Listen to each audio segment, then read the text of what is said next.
Hello friends, எல்லாம் எப்படி இருக்கீங்க? இன்றைக்கி நாம் நம்ம சேனலில் குழந்தைங்களுக்கு ரொம்பவும் பிடிச்சமான ஒரு பாஸ்தா தான் செய்ய போகிறேன். இங்கே பாருங்கள், இந்த பாஸ்தா இது ஒரு 250 கிராம் இருக்குது. இதுக்கு நான் ஒரு கடாயில் தண்ணி ஊற்றி வச்சுருக்கிறேன். தண்ணி நல்லா கொதிச்சதுக்கப்புறம் தண்ணி கொதிக்கிற மாதிரி வரும்போது கொஞ்சம் உப்பு, இந்த பாஸ்தாவுக்கு மட்டும் தேவையான உப்பு கொஞ்சமாக போட்டுக்கலாம். அப்புறம் அதிலே ஒரு ஸ்பூன் எண்ணெய் ஊற்றிக்கிறேன். ஒரு ஸ்பூன் ஊற்றினா போதும். இதில் இந்த தண்ணி நல்லா கொதித்து வரட்டும். கொதிக்கும்போது நம்ம இந்த பாஸ்தா போட்டு ஒரு 10 நிமிஷம் வேக விடுவோம். கிளறி வேக விடணும். தண்ணி கொதிக்கலுமே வருது பாருங்கள். இப்போ அந்த பாஸ்தா நான் கொட்டி வேக வைக்கிறேன். ஒரு பாக்கெட் தான் போட்டிருக்கிறேன். இந்த ஒரு பாக்கெட் பாஸ்தாவே 2-3 பேர் சாப்பிட்லாம். நல்லாவே 3 பேர் சாப்பிட்லாம். இது நல்லா கிளறி விட்டு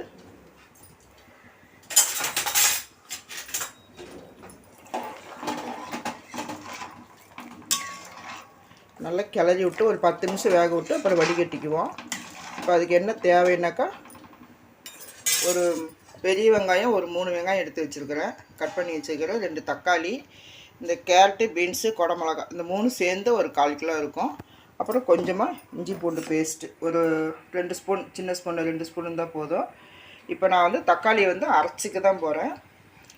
இது நம்ம கொதித்து வரத்துக்குள்ளார வடிகட்டணும்.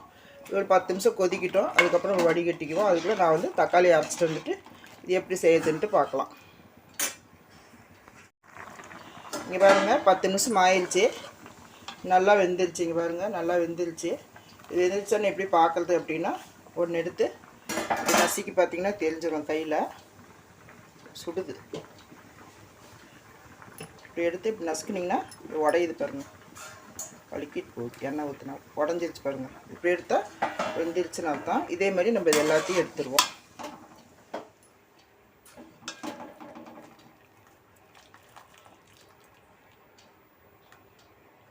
குழந்தைங்களுக்கு இந்த டிஷ் ரொம்ப பிடிக்குங்க. நம்ம காரம்லாம் செஞ்சு கொடுத்தா நல்லா சாப்பிடுவாங்க.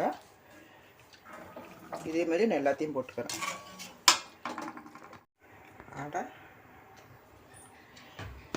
இப்போ பாருங்கள், நான் எல்லா பாஸ்தாவும் எடுத்து வச்சுட்டேன், வடிகட்டி எடுத்து வச்சுட்டேன். இப்போ ஸ்டவ் பற்ற வச்சு ஒரு கடாயை வச்சு எண்ணெய் ஊற்றிருக்கிறேன். ஒரு 2 டேபிள் ஸ்பூன் எண்ணெய் ஊற்றிருக்கிறேன். எண்ணெயில் கொஞ்சமாக இருந்தாலே போதும். இப்போ எண்ணெய் காஞ்சிருச்சு. நான் வெங்காயம் போட்டுக்கிறேன். இதில் கடுகு அதெல்லாம் எதுவுமே போட வேண்டாம். ஃபஸ்ட்டு வெங்காயம் போட்டுக்கோங்க.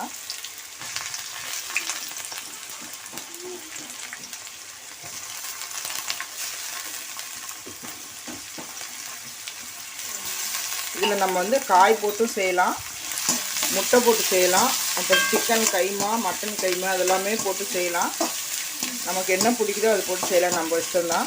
நான் இன்றைக்கி காய் போட்டு தான் செய்கிறேன். இது வெங்காயம் கொஞ்சம் நல்லா வதங்கட்டும். ஒரு கண்ணாடி பதம் வந்ததுக்கப்புறம் இஞ்சி பூண்டு பேஸ்ட் போடணும். இது நல்லா வதங்கட்டும். ஒரு 2 நிமிஷம் வதங்கினா போதும். குழந்தைங்களுக்கு இது பிடிக்காத குழந்தைங்களே இல்லைன்னு சொல்லலாம். குழந்தைங்களுக்கு எல்லாத்துக்குமே ரொம்ப பிடிக்கும். நூடுல்ஸு, பாஸ்தா, மேகி இதான் அவங்களுக்கு பிடிச்சதே. நம்ம வீட்டிலே மேகியெல்லாம் செய்யலாம்.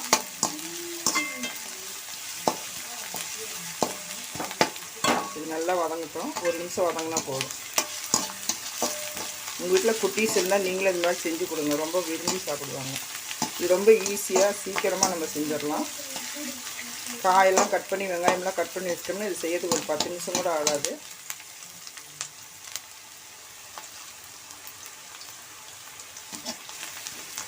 இந்த அளவுக்கு வதங்கினதுக்கப்புறம் சின்ன டேபிள் ஸ்பூனில் ஒரு 2 ஸ்பூன் போட்டோம் இஞ்சி பூண்டு பேஸ்ட்.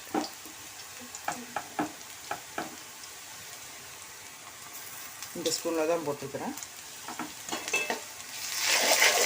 இஞ்சி பூண்டு பச்சை வாசனை போனதுக்கப்புறம் கேரட்டு, பீன்ஸ் போடுவோம். கடைசியாக நம்ம குடமிளகா போட்டு கொத்தமல்லி எல்லாம் போட்டு இறக்கிடுவோம். இப்போ கேரட்டு, பீன்ஸ் எல்லாம் போடுறோம்.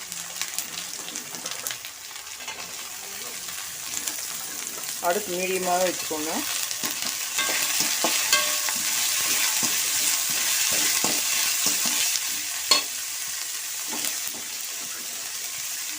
இந்த கலர் மாறாமல் இருக்கணும் அப்படின்னா ஒரு ஸ்பூன் சர்க்கரை போட்டுக்கலாம். அப்படி அப்புறம் உங்களுக்கு வேண்டாம் அப்படின்னாக்கா கொஞ்சமாக நாட்டு சர்க்கரை கூட போட்டுக்கலாம். இந்த கலர் வந்து பச்சையும் ஆரஞ்சும் அப்படியே இருக்கும்.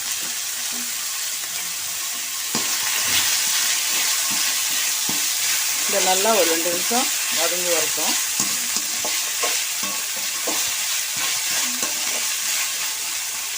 இது கொஞ்சம் பாதி வந்தால் போதும். இங்கே பாருங்கள், இப்போ 2 நிமிஷம் நல்லா வதங்கிடுச்சு. இப்போ நான் வந்து இந்த 2 தக்காளி அரைச்சி வச்சுருக்கிறேன். இங்கே பாருங்கள், 2 தக்காளி அரைச்சி வச்சுக்கிறேன். இதை ஊற்றிடுறேன்.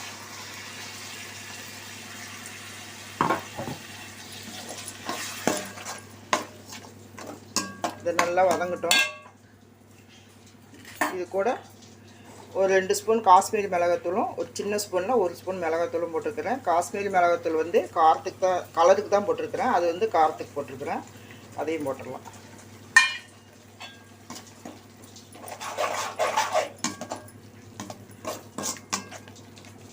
இது வந்து கொஞ்சம் நல்லா கலர்ஃபுல்லாக இருக்கும். குழந்தைங்க பார்க்கும்போதே நல்லாயிருக்கும், சாப்பிட்ணுன்னு தோணும். இது வந்து நல்லா ஒரு நிமிஷம் வதங்கினதுக்கு பச்சை வாசம் போனதுக்கப்புறம் நம்ம வந்து வேக வச்சு வடித்து வச்சுக்கிறோம். பாஸ்தாவை போட்டு கிளறிட்டு குடமிளகா கொத்தமல்லி போட்டு இறக்கிற வேண்டியதான். இப்போ இதுக்கு காய்க்கு மட்டும் தேவையான உப்பு போடுறேன். நம்ம ஏற்கனவே பாஸ்தா வேக வைக்கும்போது உப்பு போட்டிருக்குறோம். இப்போ இந்த காய்க்கு மட்டும் தேவையான உப்பு போட்டுக்கலாம்.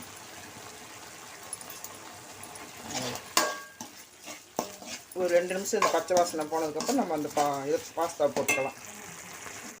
இப்போ பாருங்கள், தக்காளி பச்சை வாசனையெல்லாம் போய் கொஞ்சம் நல்லா கிரேவியாட்டம் வந்துருச்சு. இப்போது நம்ம அந்த வடித்து வச்சுக்கிற அந்த பாஸ்தாவை போட்டுக்கலாம்.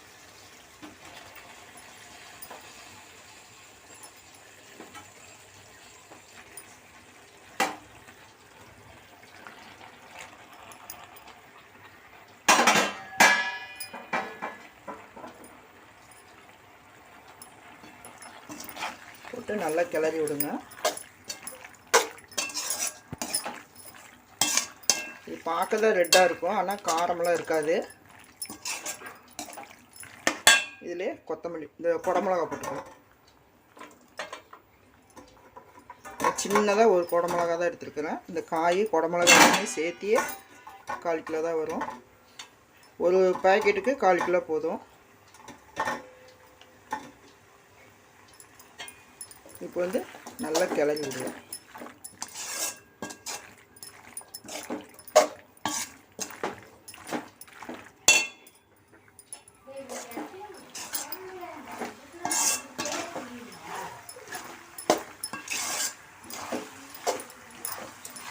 இதை நல்லா கிளறி விட்டுட்டு சிம்மில் வச்சு ஒரு 1 நிமிஷம் அப்படியே மூடி வைப்போம்.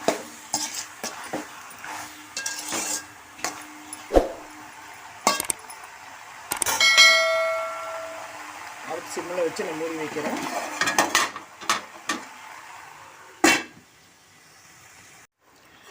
இங்கே பாருங்கள், ஒரு 2 நிமிஷத்தில் பாஸ்தா நல்லா கிளறி விட்டுட்டேன். இப்போ வந்து நம்ம கடைசியாக 1 ஸ்பூன் கரம் மசாலா அதை அப்படி தூவி விட்டுக்கலாம். கடைசியாக இறக்கும்போது போடுங்க, நல்லாயிருக்கும்.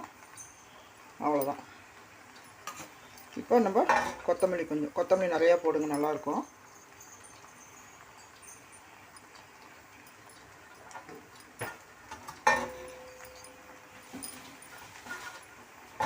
அவ்வளோதாங்க. நல்லா கிளறி விட்டிங்கனாக்கா பாஸ்தா ரெடி. நீங்களே இதே மாதிரி செஞ்சு பாருங்கள், ரொம்ப சூப்பராக இருக்கும். சீக்கிரமாக செஞ்சிடலாம்.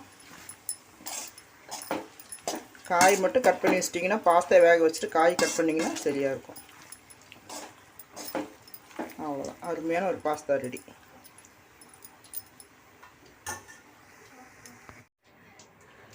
அவ்வளவுதாங்க, அருமையான ஒரு பாஸ்தா ரெடி ஆயிடுச்சு.